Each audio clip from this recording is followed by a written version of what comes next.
I first became familiar with that song when Judy Collins sang it. I don't know, yeah, but she had a different version of it. There's a line, Chris, can you put up the third, or Leslie, put up the third verse again?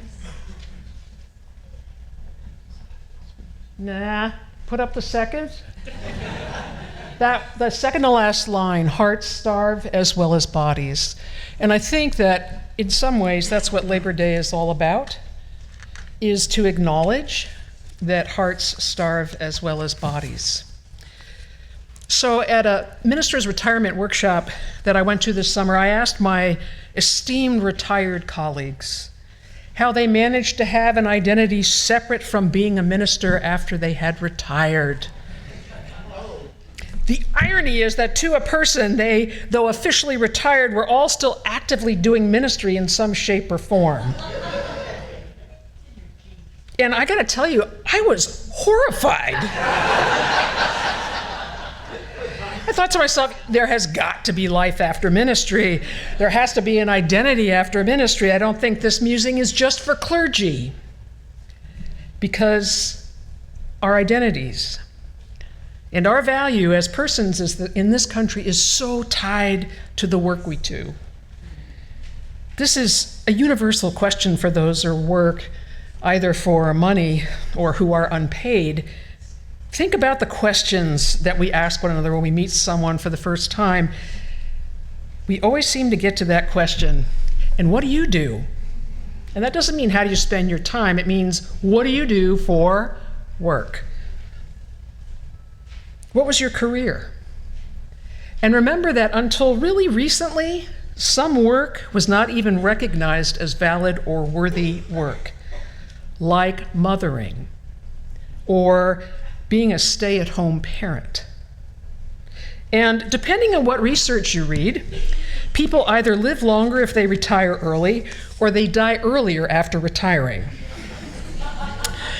And then there are those of you who are seemingly born again in retirement, volunteering every day of the week, or traveling hither and yon, or discovering a new talent, or being able to be creative full time.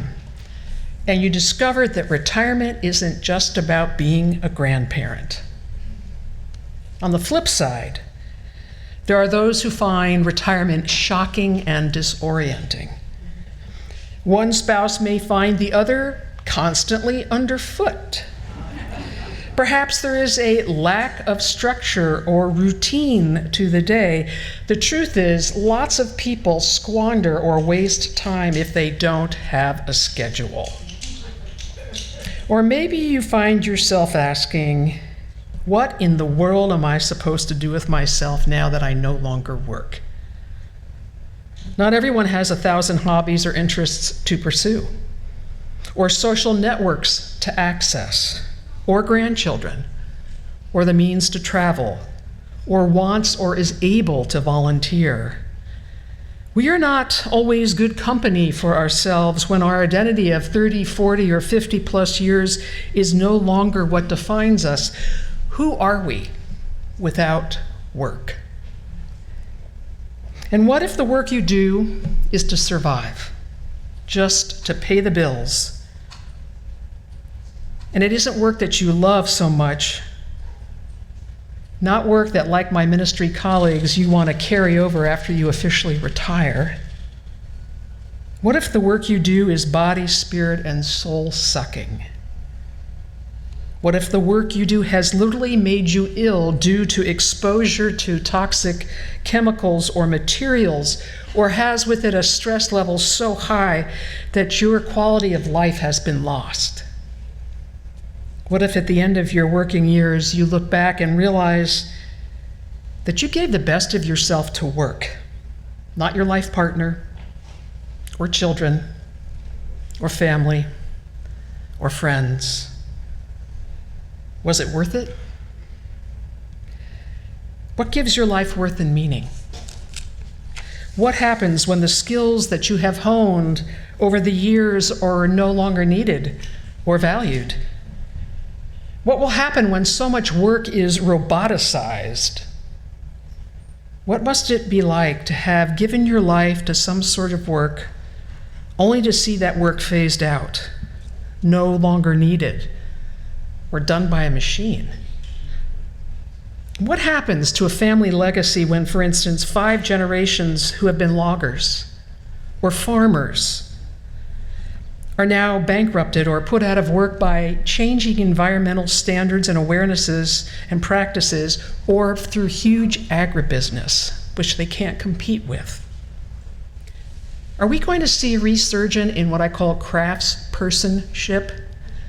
We make jokes about Luddites. We say, I'm a Luddite, meaning I don't do tech. Yeah, I know, Eileen, you definitely are one. I can say that, she's my neighbor. But the issue with Luddites was that they were craftspeople, and they took issue with the Industrial Revolution and how their crafts were essentially being wiped out, demeaned. So I am hoping we're going to see a resurgence in craftspersonship, because a machine may be able to carve a wooden bowl, but it can't see the bowl in the log prior to its creation.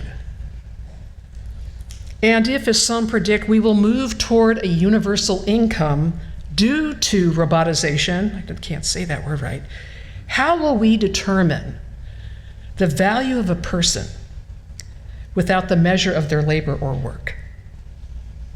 Culturally, we seemed to have overvalued work and the role of work and undervalued the worker, the person.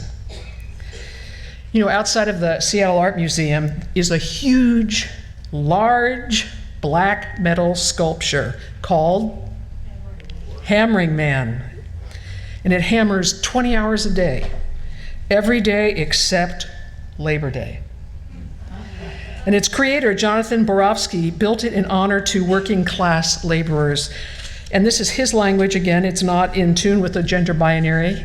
Jonathan says he or she is the village craftsperson, the South African coal miner, the computer operator, the farmer or the aerospace worker, the people who produce the commodities on which we depend.